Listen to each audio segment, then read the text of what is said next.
my dear fellow? What brings you up to town? Oh, pleasure, pleasure. What else should bring one anyway? Eating as usual, I see, Algy. I believe it is customary in good society to take some slight refreshment at 5 o'clock. Now, where have you been since last Thursday? In the country. And what does one do in the country? When one is in town, one amuses oneself. When one is in the country, one amuses other people. And it is excessively boring. And who do you amuse? Oh, neighbors.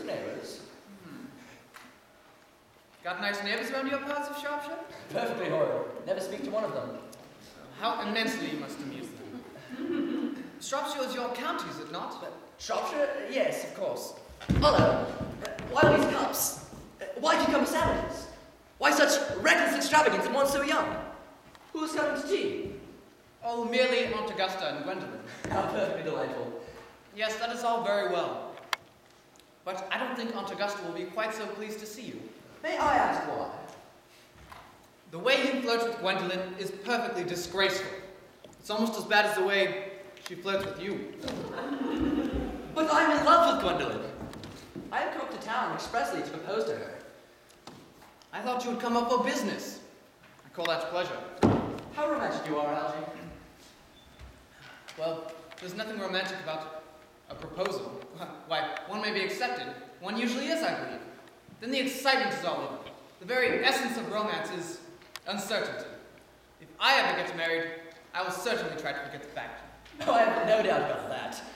The divorce court was specially invented for people whose memories are so curiously constituted. Oh, there's no use speculating on that subject. Divorces were made in heaven. Don't touch the cucumber sandwiches. I ordered them especially for Aunt Augusta. Well, you've been eating them all the time. Well, that's quite a different matter. She is my aunt. Have some bread and butter. The bread and butter is for Gwendolyn. Gwendolyn is devoted to bread and butter.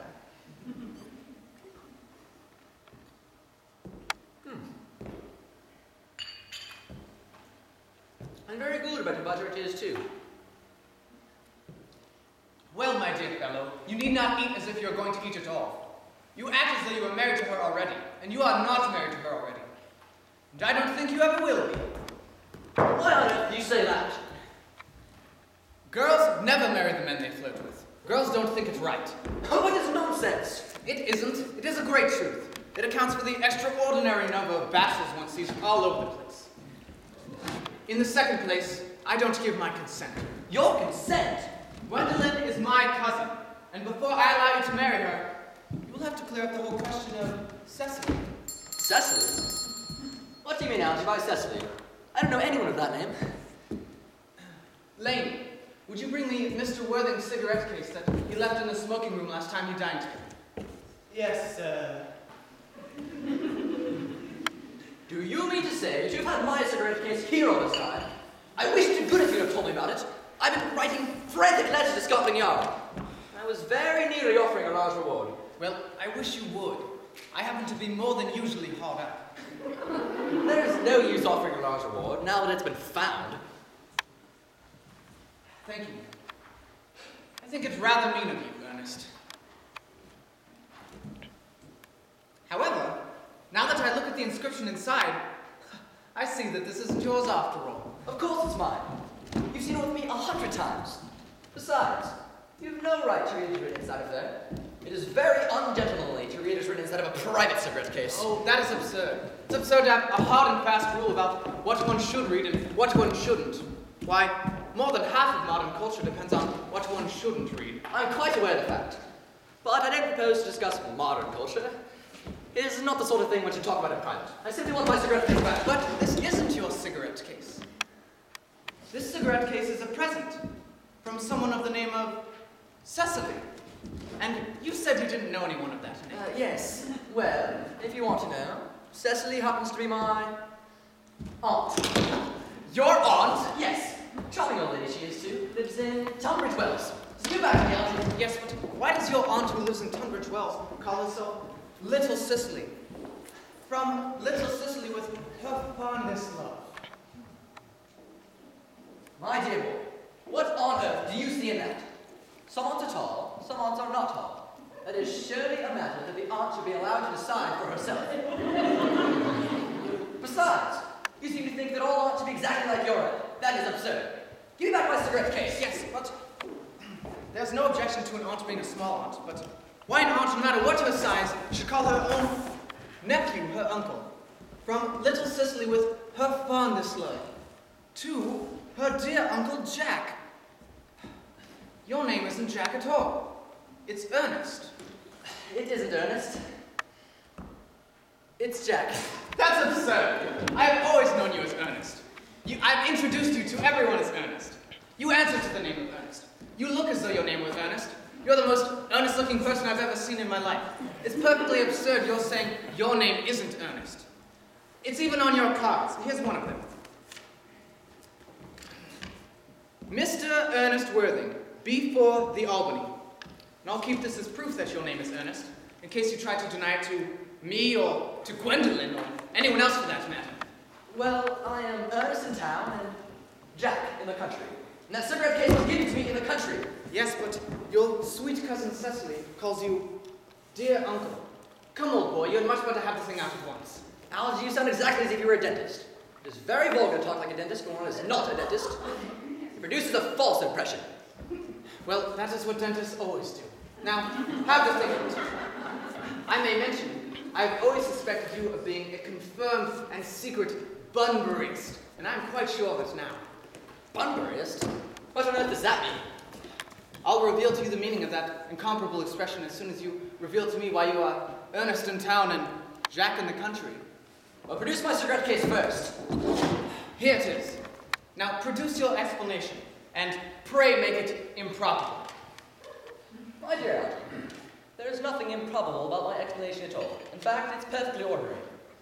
The late Mr. Thomas Codger, who adopted me when I was a young boy, made me in his will guardian to his granddaughter, Miss Cecily Codger, who addresses me as her uncle, out of much respect that you cannot possibly appreciate. She lives in my place in the country under charge of her admiral governess, Miss Prism.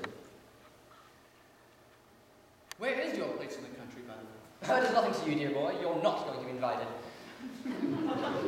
I may tell you quite candidly that the place is not in Shropshire. I suspected so. I have Bunburied all over Shropshire on 2 separate occasions. Now, go on. Why are you Ernest in town and Jack in the country? My dear fellow, I'm not sure if you'll be able to understand my real motives. You are hardly serious enough. When one is placed in the position of guardian, one must adopt the highest of moral tones on all subjects. It's one's duty to do so. While adopting high moral tones on all subjects can hardly conduce much to one's health or to one's happiness. In order to get away to the town wherever I like, I've always pretended to have a younger brother of the name of Ernest, so that I may be able to come to town. He lives in the Albany and gets the most dreadful of scrapes. That algae is the whole truth, pure and simple. The truth is never pure and rarely simple. Modern life would be very tedious if it were either, and modern literature a complete impossibility. That would not at all be a bad thing. Literary criticism is not your forte, my dear fellow. Don't try it. Leave that to the people who haven't been at the university. They do it so well in the daily papers. What you really are is a Bunburyist. I was quite right in saying you were a Bunburyist, and you're one of the most advanced Bunburyists I know. Yes, but what on earth do you mean? Yes. You have invented a younger, invaluable brother named Ernest in order that you might be able to go up to the country go up to town whenever you like. I have invented an invaluable permanent invalid called Bunbury in order that I might be able to go down into the country whenever I like. Bunbury is dreadfully invalid. If it weren't for Bunbury's extraordinary bad health, for instance, I wouldn't be able to eat with you at Willis's tonight. For I have been really engaged to Aunt Augusta for more than a week now. I haven't asked you to dine with me anywhere tonight. I know you are very careless about sending out invitations. It is most rude of you. You had much better dine with your Aunt Augusta. I have no intention of doing anything of the kind. To begin with, I dined there on Monday night, and once a week is far enough to dine with one's own relations. In the second place, every time I dine there, I'm treated as a member of the family, and either placed with no woman at all, or 2. In the third place, I know perfectly well whom she will place me next to. Mary Farquhar, who always flirts with her own husband across the dinner table. And that's not very pleasant. Indeed, it is not even decent. And that sort of thing enormously on the increase. The amount of women in London who flirt with their own husbands is perfectly scandalous. It's so bad, it's simply washing one's clean linens in public. Besides, now that I know you to be a Bunburyist, I want to talk to you about Bunbury. I want to tell you all the rules. Yes, but I am not a Bunburyist at all. In fact, if Gwendolyn accepts me, I'm going to kill my brother Ernest. Indeed, I think I'll get rid of him at any rate. Cecily's become much too interested in him. It is rather boring. So I'm going to kill Ernest. And I strongly advise you to do the same with your with your invalid friend who has the absurd name. Nothing will induce me to part with Bunbury. A man who marries without knowing Bunbury has a very tedious time of it. Oh, that is nonsense. If I marry a charming girl like Gwendolyn, and she is the only girl I ever saw who I would marry, I surely won't want to know Bunbury. Well, then your wife will. You don't seem to realize that in married life, 3 is company and 2 is none. That, my dear young friend, is the message that the corrupt French drama has been pounding for the last 50 years. And that the happy English home has proved in half the time. Good heavens, don't try to be cynical. It's perfectly easy to be cynical. It's not easy to be anything nowadays with such a lot of beastly competition about.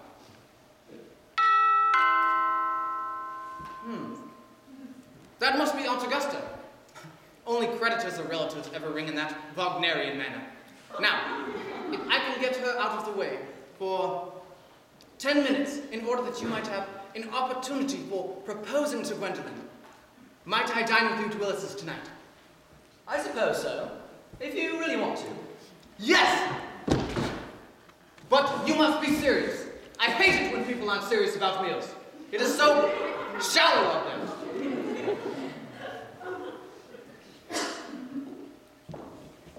Lady Bracknell and Miss Fairfax. Good afternoon, dear Algernon. I hope you are behaving very well. I am feeling very well, Aunt Augusta. That's not quite the same thing. In fact, the two things rarely go together.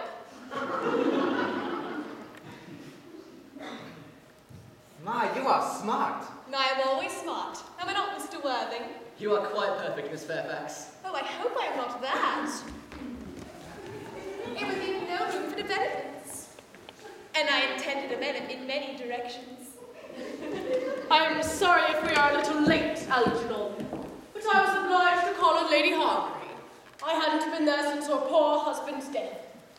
I never saw a woman so altered. She looks quite 20 years younger. And now I'll have a cup of tea and one of those nice cucumber sandwiches you promised me. Certainly, Aunt Augusta. Gwendolyn, won't you come and sit here? Thanks, Mamma. I'm quite comfortable where I am.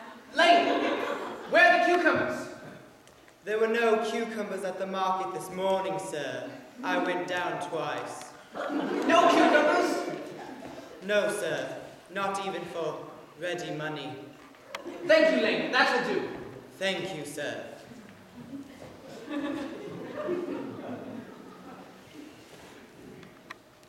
I am greatly distressed, Aunt Augusta, about there being no cucumbers. Not even for ready money. It really makes no matter, Algernon. I had crumpets with Lady Harbury, who seems to me to be living entirely for pleasure now. I hear her hair has turned quite gold from grief. It certainly has changed its color, from which cause I, of course, cannot say. I've quite the treat for you tonight, Algernon. I'm going to send you down with Mary Farquhar. She is such a nice woman and so attentive to her husband. It's delightful to watch them.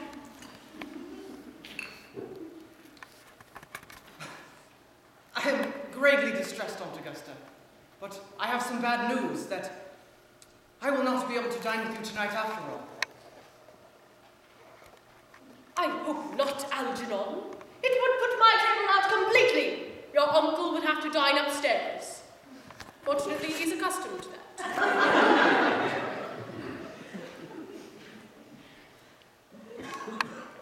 It is a great bore, and I need hardly say a terrible disappointment. But I have just received word from Telegram that my poor friend Bunbury is feeling very ill. They seem to think that I should be with him. It is very strange. This Mr. Bunbury seems to suffer from curiously bad health. Yes, Bunbury is a dreadful invalid. Well, I must say, Algernon, that I think it is high time that Mr. Bunbury made up his mind whether he was going to live or to die. This shilly-shallying with the question is absurd, nor do I in any way approve of the modern sympathy for invalids. I consider it morbid. Illness of any kind is hardly a thing to be encouraged in others. Health is the primary duty of life. I'm always telling that to your uncle, but he never seems to take much notice. As far as any improvement in his ailment goes, I should be much obliged if you should ask Bunbury. From me, not to have a relapse on Saturday, for I rely on you to arrange my music for me. It is my last reception, and one wants something that will encourage conversation, particularly at the end of the season, when everyone has practically said whatever they had to say, which, in most cases, was probably not much. Well, I'll speak to Bunbury. If he is conscious, and I think I can say that he'll be quite all right by Saturday. As far as the music goes, it is a great difficulty. You see, if one plays good music, then people won't listen. And if one plays bad music, then people won't talk. I'll run over the program I've drawn out if you'll kindly step into the next room with me for a moment. Thank you, Algernon. It is very thoughtful of you. I'm sure the program will be delightful after a few explanations. French songs I cannot possibly allow. People always seem to think they are improper and either look shocked, which is vulgar, or laugh, which is worse. But German sounds a thoroughly respectable language, and indeed I believe is so. Gwendolyn, you will accompany me. Certainly, Mamma.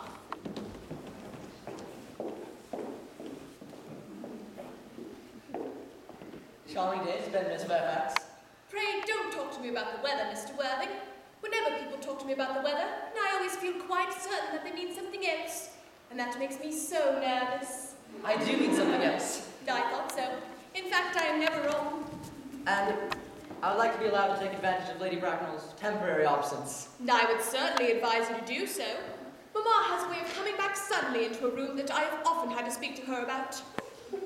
Gwendolyn, ever since I met you, I've adored you more than any other girl I've ever met. Since I met you.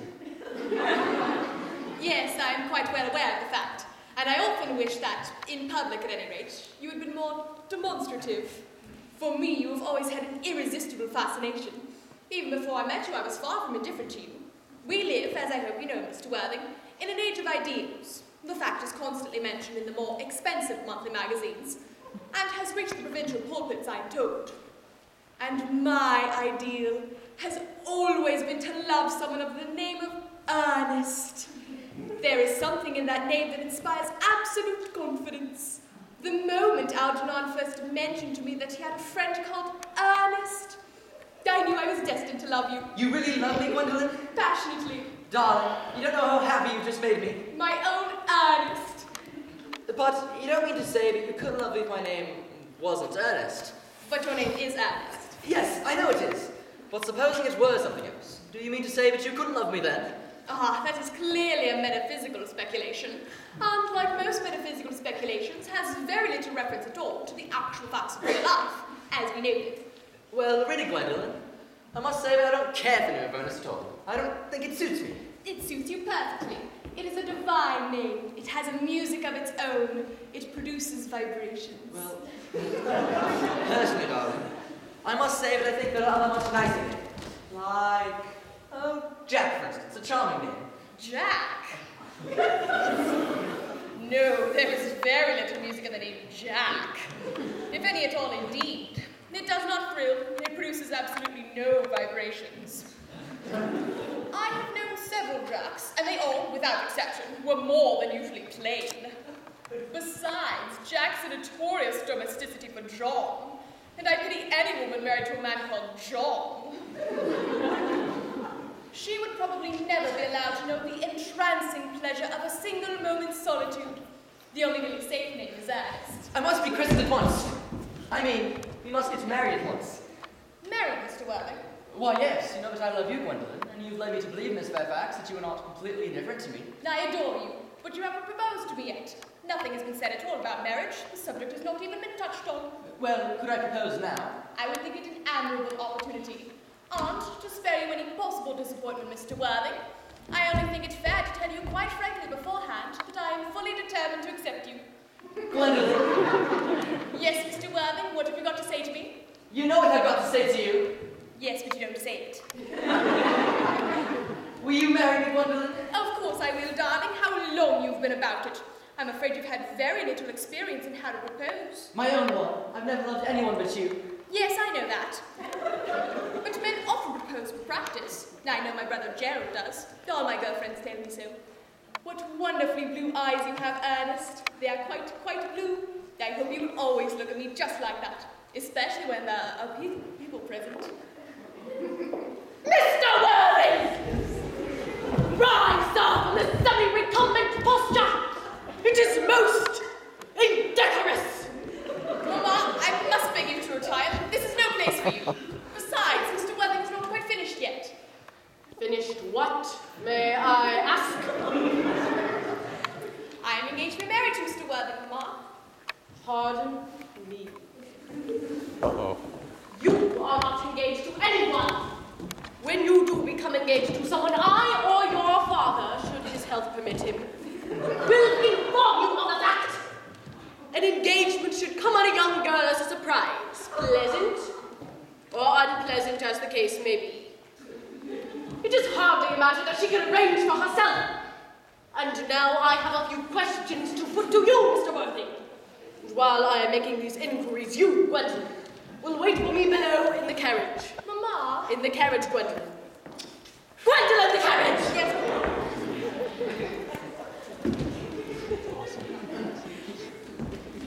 You can take a seat, Mr. Worthing. Thank you, Lady Bracknell. I am quite comfortable standing. I feel bound to tell you are not down on my list of eligible young men. Although, I do have the same list as the dear Duchess of Bolton has.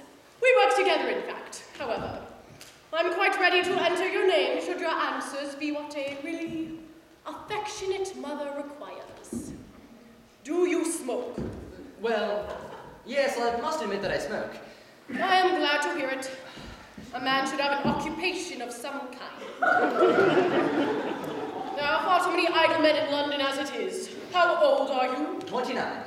A very good age to be married at. I have always been of opinion that a man who desires to get married should either know everything or nothing. Which do you know?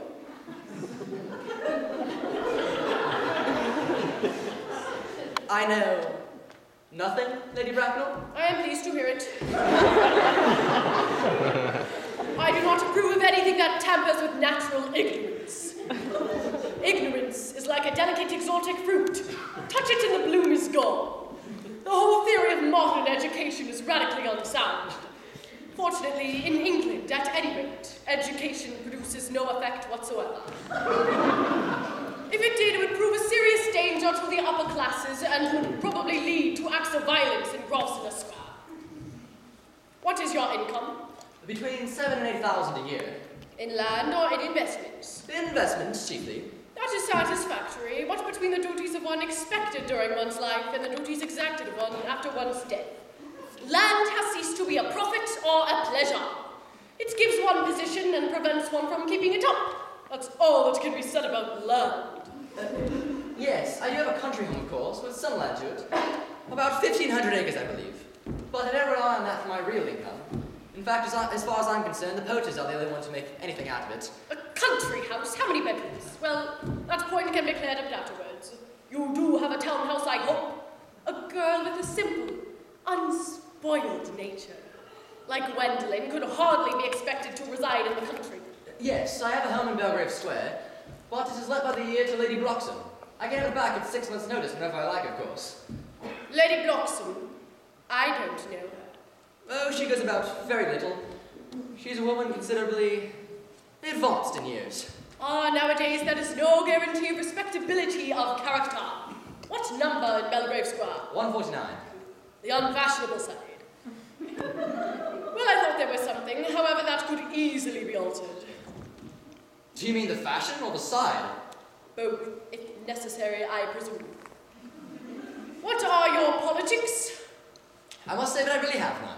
I'm a liberal unionist. Oh, they count as Tories. They dine with us, or come the evening at any rate.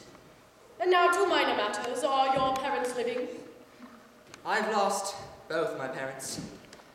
To lose one parent, Mr. Worthing, may be regarded as misfortune. To lose both looks like carelessness. Who was your father? He was evidently a man of some wealth. Or were you born in what the radical papers call the purple of commerce, or did you rise from the ranks of aristocracy? I must say that I really do not know. The fact is, Lady Bracknell, I told you that I've lost my parents. But it would be near the truth for me to say that my parents seem to have lost me. I was found. Found? Yes. The late Mr. Thomas Cardew, an old gentleman of a kindly and charitable disposition, found me and gave me the name Worthing because he happened to have a first-class ticket to Worthing in his pocket at the time. But Worthing is placed in Sussex. It is a seaside resort. And where did this charitable gentleman who had a first-class ticket to a seaside resort find you? In a handbag. A handbag? Yes, a rather large, black leather handbag with handles to it. An ordinary handbag, in fact. In what locality did this Mr. James or Thomas Cardew come across this ordinary handbag? A cloakroom at Victoria Station. The cloakroom at Victoria Station. Yes, the Brighton line. The line is immaterial, Mr. Worthing. I confess I feel somewhat bewildered by what you have just told me. To be born, or at any rate, bred, in a handbag, whether it had handles or not, seems to me to display contempt for the ordinary decencies of family life. That reminds one of the worst excesses of the French Revolution. And I presume you know what that unfortunate movement led to? As for the particular locality in which the handbag was found, a cloakroom at a railway station might serve to conceal a social indiscretion, and has probably indeed been used for that purpose before now. But it could hardly be regarded as an assured basis for recognized position in good society. May I ask, then, what you recommend I do? I need hardly say I would do anything to ensure Gwendolyn's happiness. I would strongly advise you, Mr. Worthing, to try and acquire some relations as soon as possible, and to produce at any rate one parent of either sex before the season is quite over. I really don't see how I could possibly do that. I could produce the handbag at any rate. Surely that should satisfy you. Me, sir? What has it to do with me?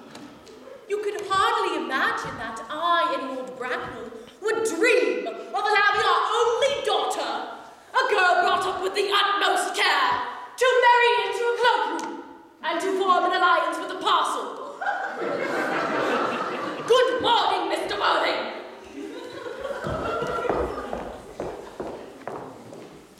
Good morning.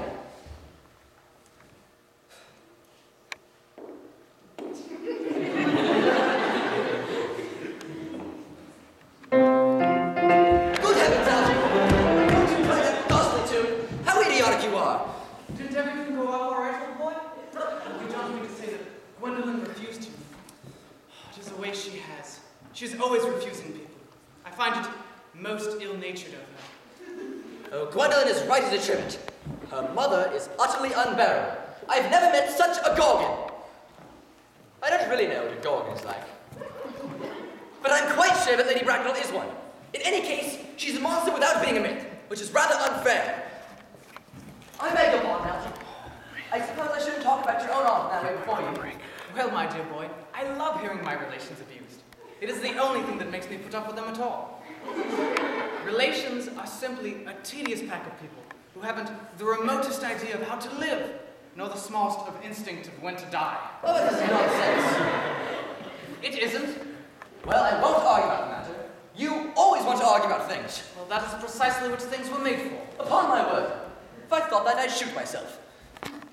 Say, you don't think that Gwendolyn might become like her mother in about 150 years? Too young? All women become like their mothers. That's their tragedy. No man does. That's his. Is that clever?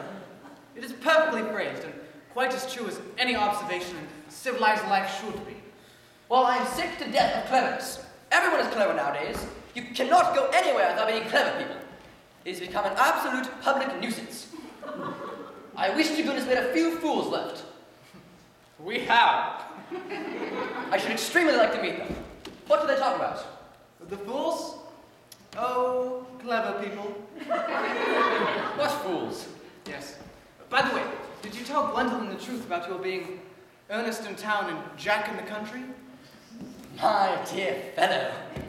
One does not tell the nice, sweet, refined girl these things. What extraordinary ideas you have about how to behave to a woman. The only way to behave to a woman is to woo her if she is pretty, and to someone else if she is plain. That is nonsense.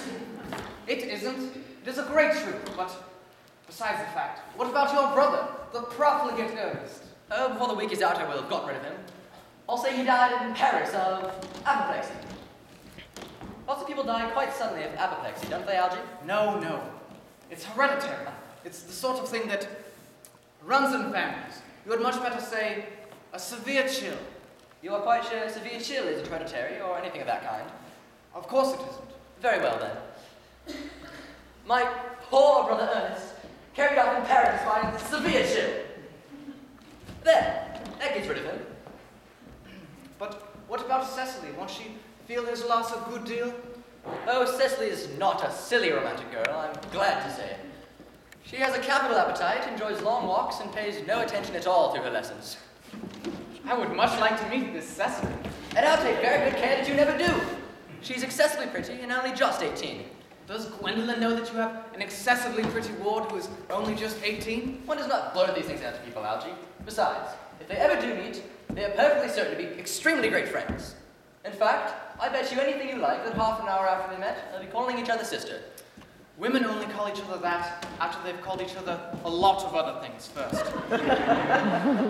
Now, if we want a good table at Willis's, we had better go and dress. You know it is nearly 7. Come on. No, it's always nearly 7. Well, I'm hungry. I've never known you when you weren't. Well, what shall we do after we eat? Go to a theater? No, I loathe listening. Well, then how about the club? No, I hate talking. Well, then how about a trot around the Empire at 10? No, I can't stand looking at things. Well, then what shall we do? Nothing. Nothing? It is very hard work doing nothing. However, I don't mind hard work where there's no definite object. Miss Fairfax. Gwendolyn, upon my word. Algy, kindly turn your back. I have something very particular to say to Mr. Worthing. Really, Gwendolyn? I don't think I can stand for this at all. Algy, you always adopt a strictly immoral attitude towards life. You are not quite old enough to do that. My own darling. Ernest, we may never be married. From the expression of Mamma's face, I fear we never shall. Few parents nowadays pay any regard to what their children say to them.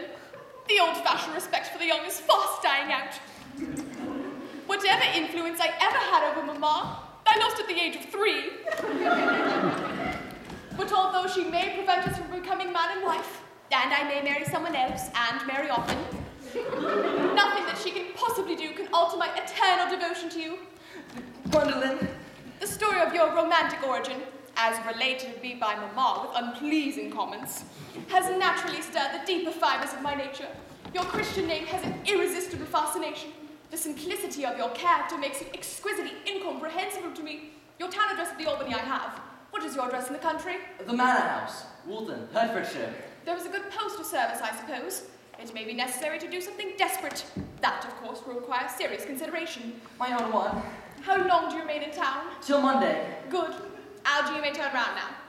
Oh, I've turned around already. You may also ring the bell. You let me see you to your carriage, my own darling? Certainly. I will see Miss Fairfax out. Yes, sir. A glass of sherry, Lane. Yes, sir. Tomorrow is going to be a fine day. Yes, sir. I'm going to go Bunbury. I probably should not be back till Monday. You'd best put up my dress suits, my smoking jacket, and all of my Bunbury suits. Yes, sir. Tomorrow certainly will be a fine day, Lane. It never is, sir. What a perfect pessimist you are. I do my best to give satisfaction, sir. That will do, Lane. Thank you. Thank you, sir. There is a sensible, intellectual girl out there. The only girl I ever cared for my entire life. What on earth are you smoking, sir? Oh, I am just a little anxious about Bunbury, that is all. If you don't take care, your friend Bunbury will get you in a serious scrape someday. I love scrapes. They are the only things that are never serious. Aldo, this is nonsense. You are never talking anything but nonsense.